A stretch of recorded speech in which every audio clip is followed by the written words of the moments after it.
अस्सलाम वालेकुम नाजरीन। ड्रामा से बेलगाम की नेक्स्ट एपिसोड में आप देखेंगे अलीज़ा जो कि अफनान से शादी नहीं करना चाहती, उसे इनकार तो नहीं करती मगर अपने करियर के लिए उसे फिलहाल पोस्टपोन करना चाहती है। इसलिए अफनान को कहती है कि वो इस शादी से इनकार करे। अब ऐसे में अफनान बहुत ज्यादा परेशान है कि शायद अलीज़ा उसे शादी ही नहीं करना चाहती। तभी तो वो डायरेक्टली अलीज़ा से खुद ही बात करता है, क्या तुम मुझसे शादी नहीं करना चाहती? क्या तुम्हें मैं पसंद नहीं? अलीज़ा तो इस बात की वजाहत चाहती है तो अफनान ने भी उसे कह दिया, कहीं ऐसा तो नहीं है तुम किसी और को पसंद करती हो?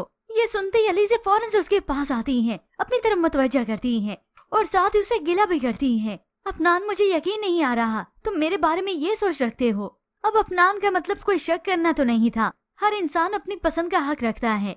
उसने तो इसीलिए कहा कि अलीज़ा ने शादी से इनकार किया फिलहाल, मगर ये अलीज़ा तो राय का पहाड़ बना देती है, अफनान से नाराज हो जाती है और उसे बात भी नहीं करती। जबकि व्यूअर्स दूसरी जानिब आप देखेंगे रमशा की वालदा जो कि इस शानी जैसे लड़के के लिए हाँ कह चुकी हैं और रमशा को ये रिश्ता बिल्कुल भी पसंद नहीं, मगर वो अपनी वालदा की खुशी में खुश होना चाहती है कि मैं अपनी वालदा को अब मजीद और दुख नहीं दे सकती, पहले भी उसने बहुत दुख दिए हैं।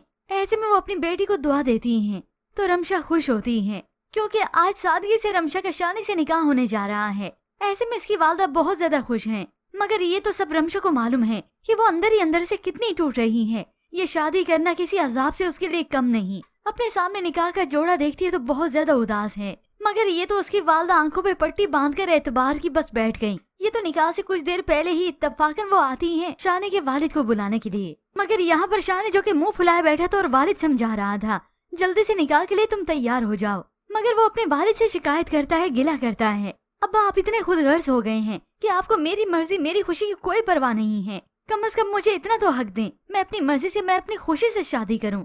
रमशा की वालदा जो अभी अभी यहाँ पर आई शानी की ये बात सुनकर वहीं पे ठहर गईं, मगर ये वालिद तो अपने बेटे को बढ़ावा देता है, मैंने ऐसा कब कहा कि तुम अपनी मर्जी से शादी नहीं कर सकते?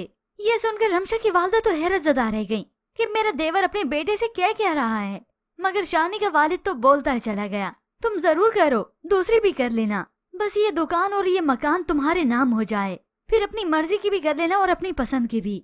अब रमशा जिसे इन दोनों की असलियत तो अच्छे से मालूम थी, ये तो रमशा की वालदा समझ नहीं पा रही थी या फिर देखना नहीं चाह रही थी। उन्हें थोड़ा सा आजमाती तो सही, ये तो वक्त पे हकीकत इनकी खुल गई और अब यूं ही ऐन निकाह के वक्त ही रमशा की वालदा इस निकाह से ही मना कर देंगी। तब जाकर ये रमशा सुख का सांस लेगी कि मेरी जिंदगी तबाह बर्बाद होने से बच गई, इस शानी जैसे इंसान से मैं बच गई शादी करने से। अब ये रमशा का यहाँ पर शानी से रिश्ता टूट गया तो उधर अफनान जिसने बस थोड़ी सी ही बात कही थी अलीज़ा से, हो सकता है इंसान की कोई अपनी भी पसंद हो, मगर अलीज़ा को तो वहाँ पे गुस्सा लग जाता है। वो तो अफनान की जरा भी बात नहीं सुनती बल्कि वो अफनान मनाता भी है, मगर ये अलीज़ा अपना मुंह चिढ़ाकर उसे अपना हाथ छुड़ा लेती है।